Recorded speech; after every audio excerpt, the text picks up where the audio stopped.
If you've ever created a project that was flawless on paper and watched your students check out the moment you hit play, this workshop is for you.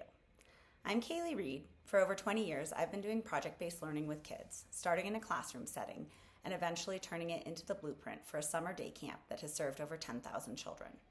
When I started, I did what many of us are taught to do in writing project-based curriculum. I created tight specs, well-defined objectives, measurable outcomes, clear constraints. One right answer set by me, not by the kid doing the project.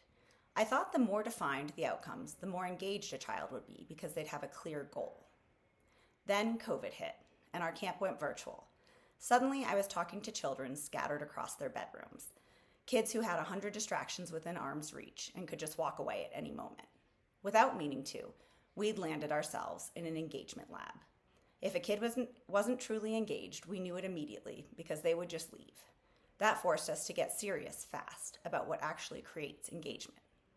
Prior to COVID, each week of our summer camp had a tightly defined challenge with clear objectives. This stopped working when kids weren't physically in the classroom, so we started experimenting. We tried asking the kids what they wanted to build and loosened the specs to let them go there. What we found surprised us. When we stopped defining the outcome, kids actually kept building even when things didn't go right or once they'd already hit their initial goal, instead of getting it right and stopping or hitting a wall and giving up. After iterating, we found what they needed was a common theme so they could share ideas and discoveries, and then enough freedom to run with their own plan. While we now had great engagement, we wondered, were they still gaining anything valuable from the experience? When we really stepped back and thought about what was happening, we realized where they stood to learn the most wasn't from achieving a perfect predetermined outcome. It was from experiencing a series of small setbacks and successes so that they could learn to keep moving forward, to think in versions instead of treating either success or failure as endpoints.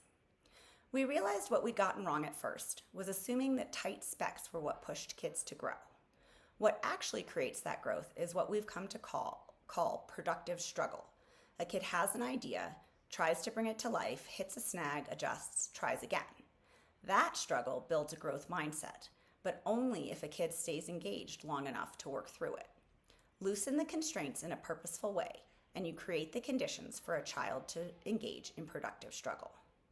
In this workshop, you'll engage your hands and brains in a live mini exercise that balances structure and freedom. We'll unpack what made it powerful. Then we'll teach a framework for building constraints as springboards, not ceilings.